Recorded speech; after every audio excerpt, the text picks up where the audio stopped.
जोहार गे सनाम को सगुन दाराम मेना नवा माराम बुरु जहरा यूट्यूब चैनल रे जहां लेका वीडियो पे नेल बड़ाय तबना ऑल चिकी बाबत ते अड़ा बड़ा हुयुक कना जहां दो नवा सुरेंद्र हांसदा हा माध्यम ते जहां दो माचेत कनाय और नवा दो झारखंड पोनत रेना पूर्वी सिंहभूम जिला ना धलबुमगढ़ प्रखंड रौतड़ा पंचायत रेगे मिटन रौतड़ा खड़ियासल टोला रे चला कना और सावते मिटन झाड़बेड़ा रे चला कना ओना दो घाटशिला प्रखंड रे मेना तो उनी बारिया उनका दो नेतो दो सेंटर मेना तेया जहां काते आज ऑल चिकी पढ़ाई को सावते आज दिन जातिन जोटा मेना को घाटशिला चाकुलिया और सावते धलबुमगढ़ रेन टीसीएस सला जोड़ा मेनाया तो टीसीएस जहां बन जइया नवा दो ट्राइबल कल्चर जहां सोसाइटी केना नवा रना स्थापना दो 31 अक्टूबर 1953 ला होइलन तहे आर नवा रना मेन मकसद दो हुयु कना जे ट्राइबल एरिया जहां तिने गे मेना ओडेन को जहां तिने अनुसूचित जनजाति होड़ मेना को चाहे सांताड़ हुईना मुडा हुईना खड़िया हुईना उराव हुईना तो जहां तिने गे अब नुकु एसटी क्षेत्र रे बन हजु कना ट्राइबल आदिवासी क्षेत्र रे बन हजु कना तो नुकु को लगी बेसिकली नवा दो बनाव कना अबवा जहां तिने गे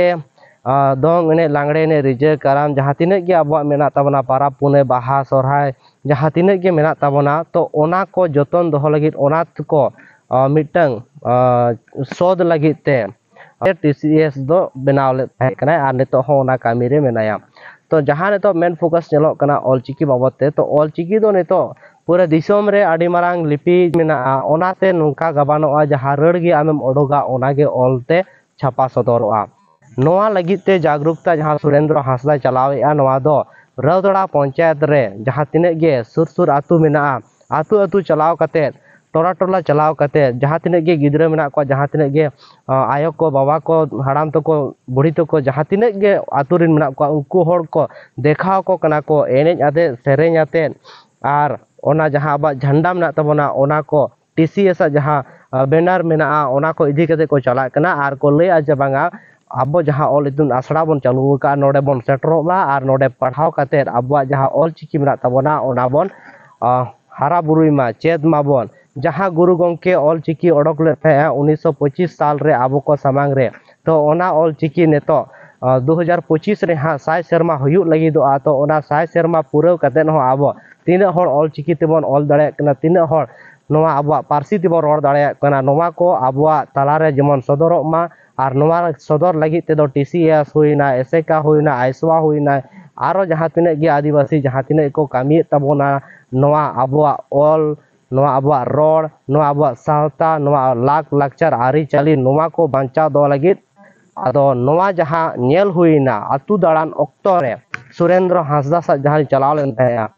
आबो सोसाइटी रिन होड़ बेसिर भाग नेल हुईना जहां रे आबो बन चला कना ऑल चेमेट बाबत ते बन गपाल मारा कना ओडे खुना होड़ दो किछु दो को हजु कना जहां रस्का रसा को बुझावया आर किछु गान होड़ दो लय आको नुकुआ दो चेन हो बांग कना चेदा से चलाव काते दो जहाना आबो ना पैसा बन एमा को कना ना जहाना आबो जमा नुआ बन एमा को कना ओंकाना चेद जिनिस बन एमा को कना मेनखान जतो कोना मारांग दाड़े दो बन एमा को कना ज्ञान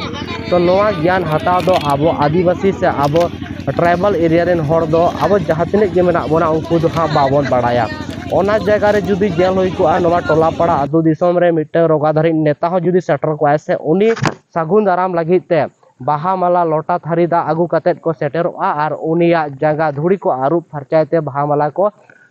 आरावायते को आतांग दाराम या सावता तलारे और उनी होड़ 12-17 लय कते चला जहां तिका भोट पारम नेतो जहां लोकसभा चुनाव हुई करा और इन परे भोट पारम कते जुदी दाड़े लेन खान दो हाकू हाकू रोटे लय कते उनी दो नोते मिट घाड़ी हो बाय कोयो अबोना तो ओंकाना सावता कान ताबोना जहां दो आबो मिट बेड़ा कुसी लगी ते जायजुक लगी ते आबो ढिला रे मेना बोना और नोवा आबो जहां तिने गे वीडियो इन एम ताबोना नोवा जुदी पे कुसिया का ताबोना लाइक ताबन पे कमेंट ताबन पे शेयर ताबन पे सब्सक्राइब ताबन पे चला से नोवा वीडियो को हो आडी हानते रहते दाना बड़ा कते माने बेना हुयु कना तो कटिज मा कष्ट मा हुयु कान गया तो चैनल आपे कटिज लगन धरा पे गड़ो पे एम ताबोना तो निये कमेंट कते गे तेहेया वीडियो रे दो मुचादे ताबोना मा तबे सनाम को गे जोहार।